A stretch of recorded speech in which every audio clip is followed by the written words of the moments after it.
as the chair of the Local Content Committee, I am glad to throw some light on it. I would like to say this, that when I resumed as chair, I have the bank statement here. It's the Sterling, it's an account under the name Senate Committee on Local Content, and the account is with Sterling Bank, and the account number is 00662082209. And when I resumed as chair of the committee, the account balance was 0.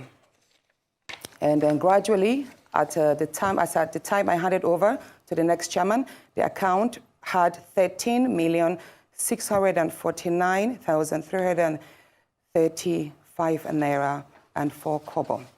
And I will say this, the first month after my resumption, the clerk of the committee, whose name is well listed there, probably the lady who is behind this petition, Mrs. Edith Aja, she approached me in January and said, oh, the first month's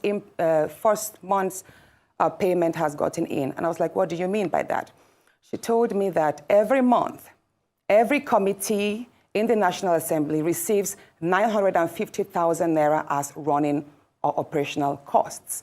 And so that I said, okay, what is the money supposed to be used for? She said, it's for logistics, mail dispatches, whenever refreshments for meetings that we have, you know, and all that.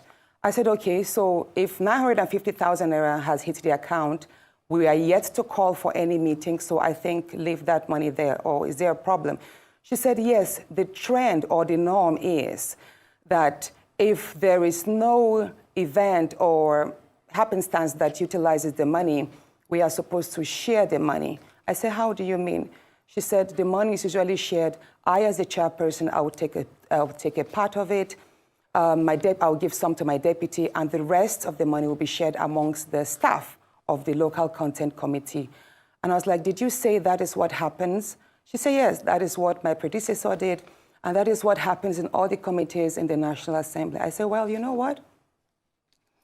That money, if it's meant to service the operations of the committee, it's not meant to enrich my pockets. It's not meant to enrich the pockets of the staff.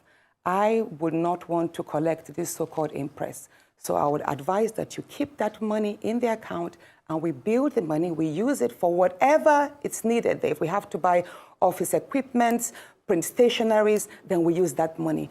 And I promise this, and the bank statement is here. Anyone who has access to it, I have called the account number. You can check. We have gradually built the account. We use there was a time I approved the money last year for the purchase of a printer, because it made no sense that we kept on spending so much money printing outside. I was like, you know what, let us have a printer in-house. We bought a printer. We also have printed lots of materials, but basically the money, I never took a kobo out of that in the name of impress. I never gave my deputy then, who is Senator Dafinone, any impress. He can verify and attest to that.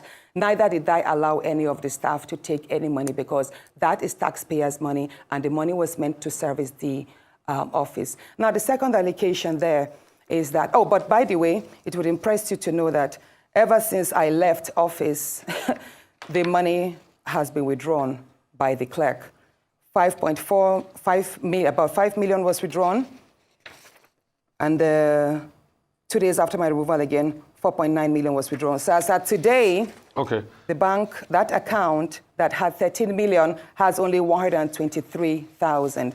Now, the second allegation there is that I harassed the clerk, and I called for the CVs of the staff. Now, this is it. I believe in, I believe that the committee was set to oversee the operations of all the IOCs and the national industry players, and to also strengthen in-country capacity with regards to the oil and gas sector.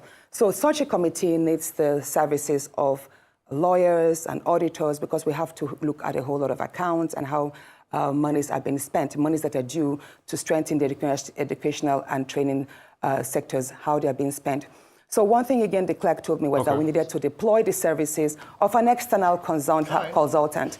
And I told her, I was like, why do we have to deploy the services of an external consultant when we have in-house staff The committee on local content had about 10 or 11 staff at the time. And I was like, we should be able to do this job ourselves. Right. I am a lawyer. I can do my own part wherever one needs to refer to the Constitution or to the Act as it may. Okay. And I believe we should have supporting lawyers, we should have auditors, we should have accountants amongst the staff. So I asked her for the CVs so that I could look, and then amongst them, I can write to the clerk of the Senate and say, you know what, can you swap this person because I want to have an effective team to operate. We are talking about oversight. How do you account for the fact that the flight ticket to go and oversight somebody was paid for that person by the agency? What are you coming to write? You go there, they tell you what to write, they give you money, they quarter you, they give you flight, and the members will come and fight over the money that they gave to them. They will not give the clerk. They will not give the committee assistance that they take with. But it's not even the fact that they didn't give the clerk. Now you are compelled to write a report of what you did not see, what did not happen, and you lie. Me as a Catholic, I will just go for confession first. Then secondly, financing a public hearing. We did a public hearing last year. And then the committee called me to tell me that a consultant was employed to write a report. And then I asked the consultant, were you at the public hearing? He said, no. So what do you want to write? I, Ifoma, we give you material to write the report. I said, no, it's not going to happen.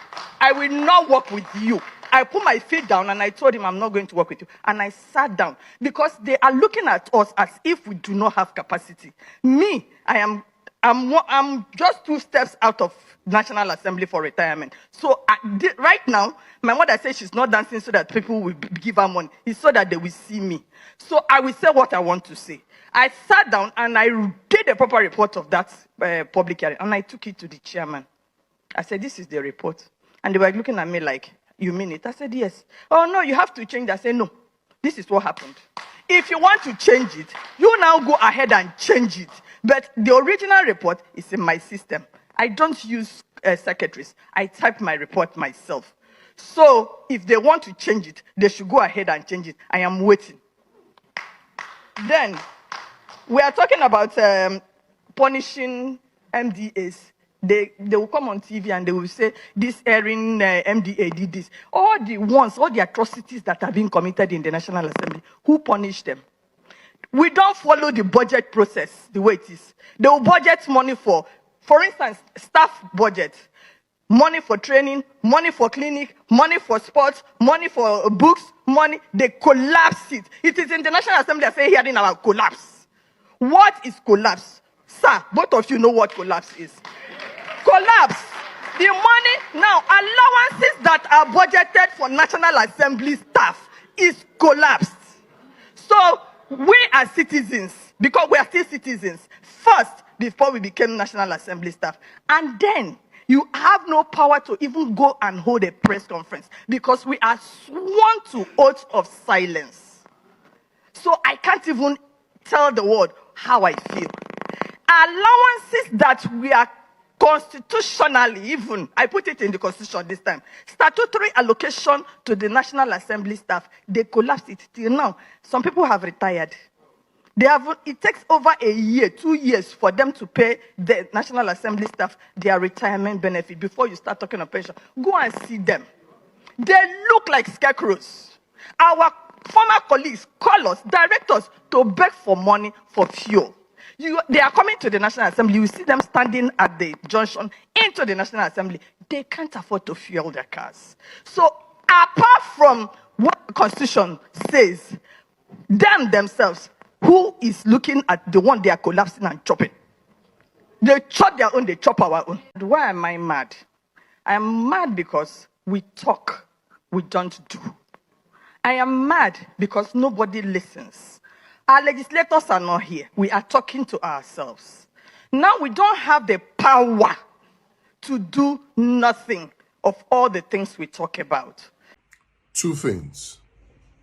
1, why is it that governors are decamping to APC? 2, is silence in the face of impunity, is it a sign of strength? is it a solution to stopping impunity? Let's take the first question. Why are governors decamping to APC? If you look at it, it is a sign that the governors believe and trust the rigging ability of the APC and of Tinubu. That's why they are decamping. They know something that they are not telling us, and that is the fact that they do not believe that there will be free and fair elections in 2027. They know that no matter what they do as governors, if Tinubu successfully rigs, the people's votes will not matter. And so the best way to self-preserve themselves would be to decamp to APC so they can get Tinubu's rigging protection. That's the reason why they are decamping. Now, to the second question, is silence in the face of impunity a sign of strength? It is not. It is a sign of weakness. Silence in the face of impunity begets more impunity. And know this: impunity is one of the critical elements of rigging an election. Impunity. Impunity begets more impunity, and more impunity begets voter apathy, which provides the enabling ground for massive rigging and results manipulation. So should Peter Obi be quiet in the face of impunity, in the face of apparent forthcoming rigging in the 2027 elections? Any candidate that is serious about winning the 2027 election and getting sworn into office as the next president of Nigeria cannot keep quiet in the face of impunity leading up to the election. Nigerians must realize, and indeed presidential candidates like Peter Obi must realize, that there are two types of rigging. There is election day rigging. There is pre-election day rigging. In fact, add the third one, post-election day rigging. There are pre-election rigging activities already set in motion by Tinubu, by the APC. And impunity is one of them. So, if silence in the face of impunity begets more impunity, Peter Obi cannot afford to be silent in the face of the impunity that is demonstrated by the Edo State governor, his aides, the APC chairman, his commissioner. Peter Obi cannot afford to be silent. Many people have said it.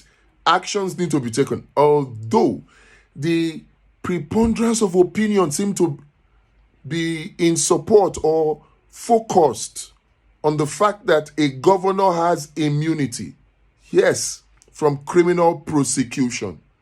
The governor does not have immunity from investigation.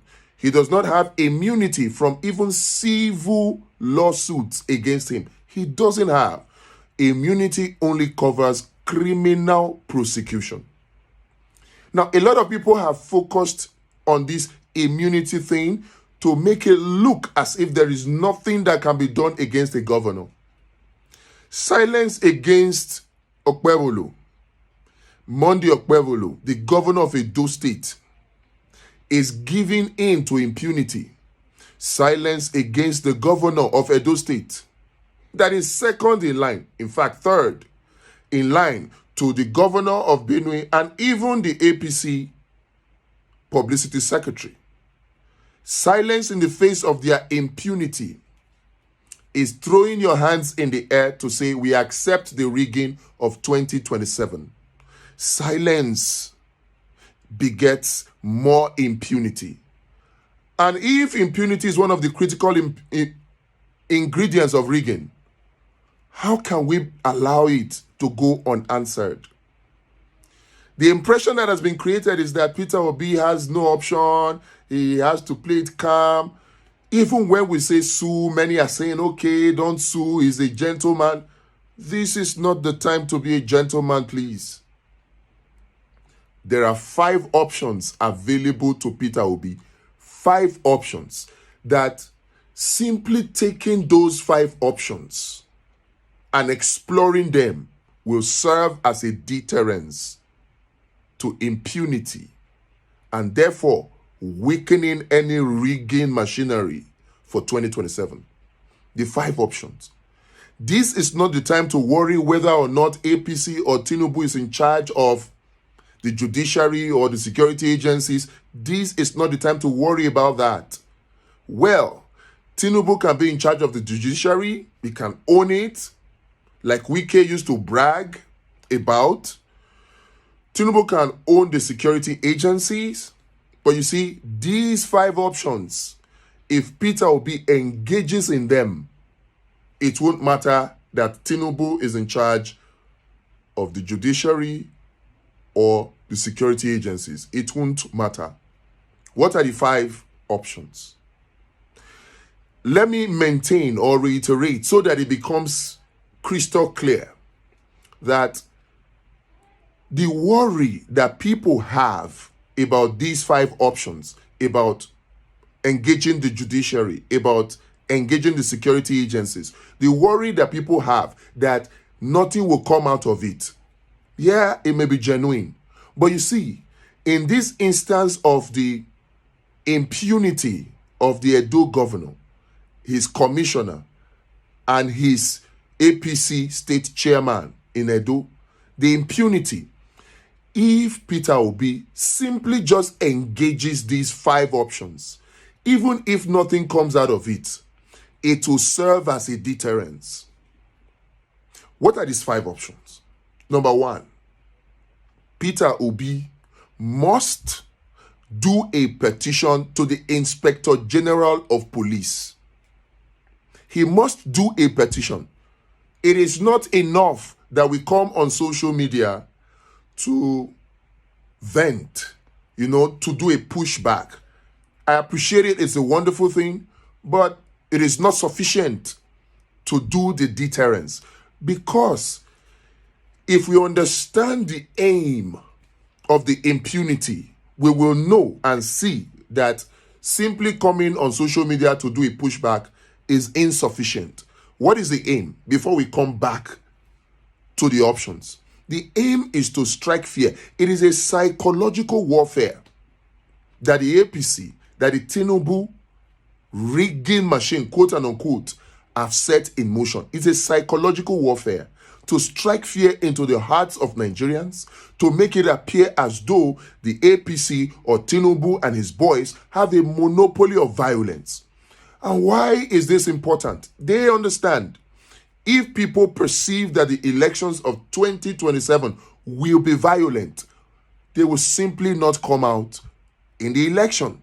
And that gives birth to voter apathy, which is also another very massive ingredient for rigging an election. So if we understand this, you'll see that we need to counter that psychological warfare. We need to counter this impunity with legal actions. When I say legal actions, not necessarily lawsuit. Actions that are backed by law. And number 1 of it is Peter Obi must write a petition to the IGP, Inspector General of Police, to the Nigerian Police. He must write it. This is not about whether or not the IGP will do something or not do anything. It is very likely, as we have seen now, the IGP, the police, DSS, security agencies have been silent. Normally, if this were an opposition voice, they would have swung into action. It is after they have arrested the person that we will be hearing about it. But since it is their own person, it is becoming very clear that even the police is now partisan. But we cannot just leave it at that. We must prove it. We must test whether or not they will come out to say they are partisan. Then we will know we don't have a country. So simply writing a petition to the Inspector General of Police on this matter is a win. It is a deterrence. That's number one. Peter Obi, number two, must do a petition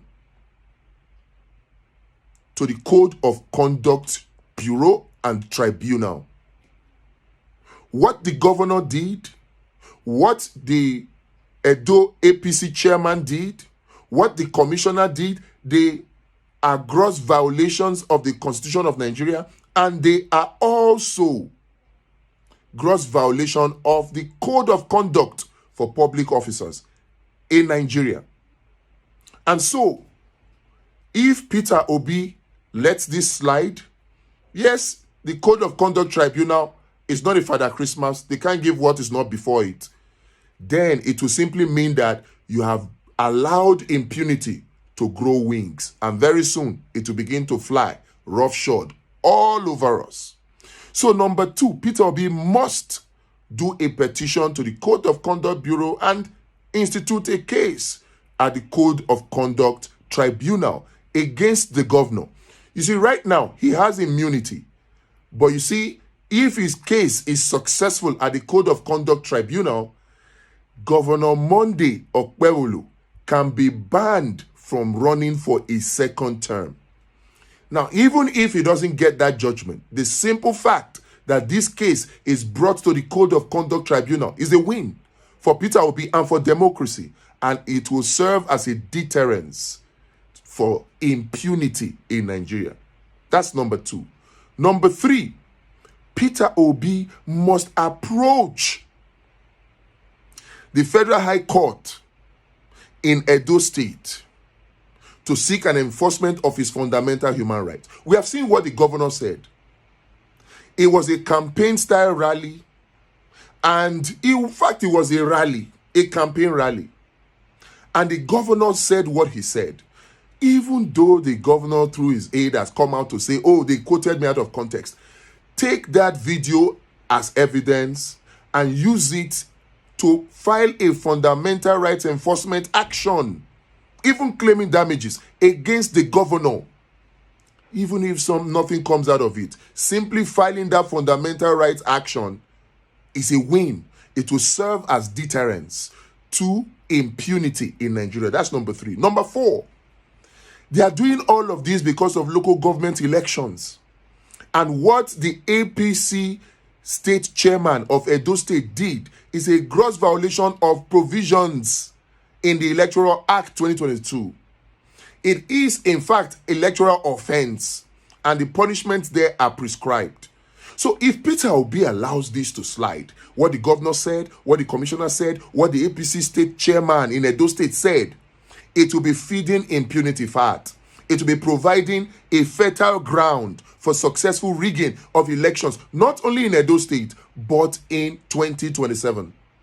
So, Peter Obi, number four, must approach INEC and file an official complaint against INEC for the actions of the APC state chairman in Edo State, so that he can also be banned. Number five, this may sound far-fetched, but there is power of black and white, and we Nigerians must realize this. It may sound far-fetched, but Peter Obi can write an official protest letter calling on the Edo State House of Assembly to begin impeachment procedure against the governor of Edo State for gross violation of the Constitution. Yes.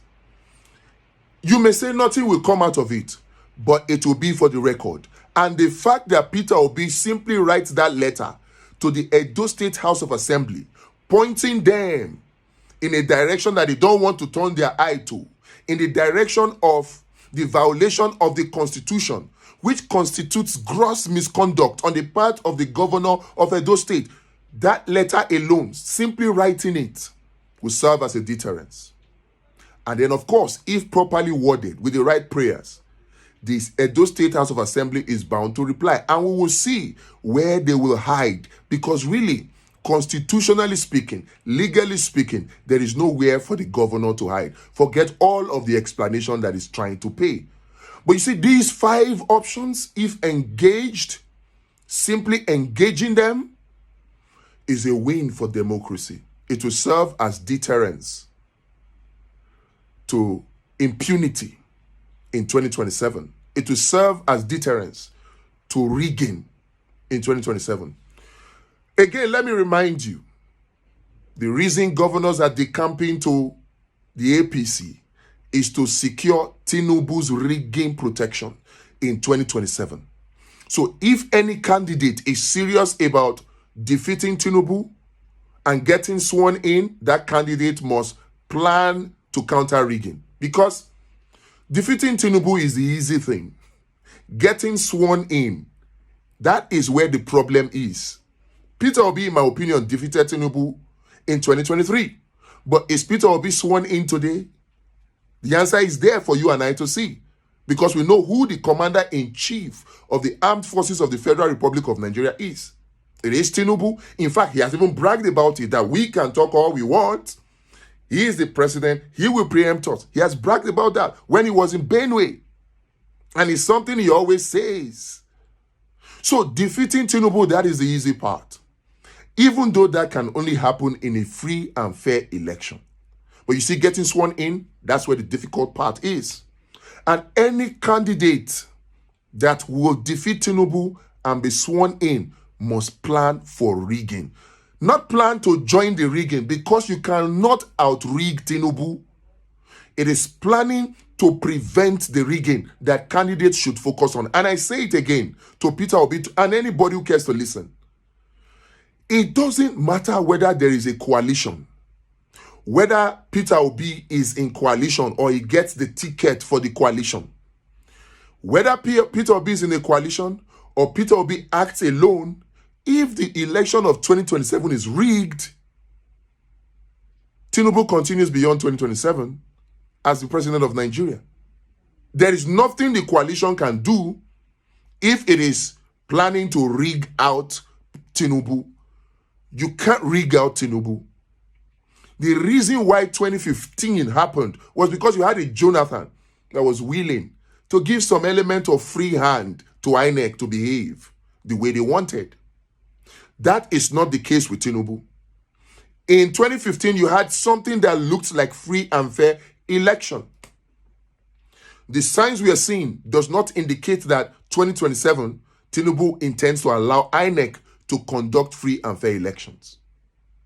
So I say again, anybody seeking to counter and unseat Tinubu in 2027 through the ballot can only do so by planning to counter and stopping and totally eliminating rigging. And there are ways to do that.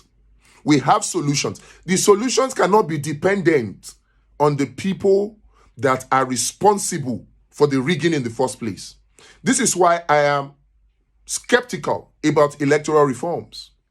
Because you don't expect an Akpabio. I don't know. Do you expect an Akpabio to reform himself out of power? Do you? We saw what they did before they even gave us the 2022 Electoral Act. In fact, it was direct primaries that was there. They manipulated it and put indirect and put consensus in there. So many things that they did. Because they didn't want to reform themselves out of power. The Electoral Act 2022 is supposed to be the Electoral Act 2018. But Buhari refused to sign it because he didn't want to reform himself out of power. After he has gotten his second term, he now allowed what we saw as the Electoral Act in 2022. So with that in mind, do you really think that an Akpabio will want to reform himself out of power, or a Tinubu will want to reform himself out of power? Electoral Act is good. It is a way forward. But I say this, even if by some miracle the Electoral Act somehow passes and we have mandatory electronic transmission, collation of results from the polling unit straight to the website for all Nigerians to see in real time. Even if you have that Electoral Act, do you trust that INEC will not come up with some magic, with some glitch? So if anybody is serious about countering rigging in 2027 and ensuring that the elections are free and fair and transparent, then there must be people-powered solution. That is where Project Eagle comes in. We must all unite behind Project Eagle. If not, it will be business as usual. They will rig us out and they will come crying, calling on international community that are actually the ones enabling the rigging behind the scenes. Calling on this, calling on that, whipping and saying all lies on judiciary. Judiciary is dead. Look, I don't want to cry after the 2027 elections. And so that is why I am talking about solutions that can prevent rigging. That is what any sane politician should be thinking about now. How do we prevent rigging? We have the solution. Project Eagle. People-powered, real-time election result monitoring. Collation, transmission from polling unit, real-time. Before INEC gets the time to rig, we have put the results out there. We have the right, the constitutional backing to do so. We as citizens may not have the right to declare a winner. Yes, only INEC has the power to declare a winner. But we as citizens of Nigeria, we have the right to collate the results that we collected from the polling unit and to present it to the public to see. We have that right. And that is why we came up and we have developed Election Watch. But we need polling unit marshals, at least 3 per polling unit, to volunteer to work this application and to make the election of 2027 really transparent. On top of that, we have Camp Guard, that will help us capture evidence. And then on top of that, we have Well Fund, we have Law Patrol, and then we have the best of them all, Abundance Party. So please, let's get serious about stopping election rigging. That is where our focus should be. We cannot allow impunity to go unanswered. The incidents with Edo State Governor and his aide and the APC state chairman in Edo State is a threat to free and fair election in 2027. I don't see now. I'm looking ahead.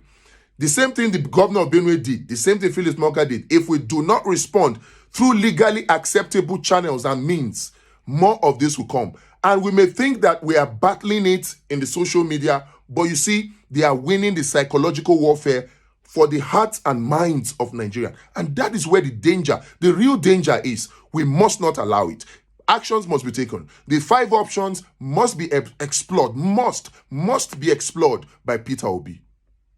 And then join us to prevent rigging in 2027. Details are in the description below. Give us your contributions too. Let's work together on this.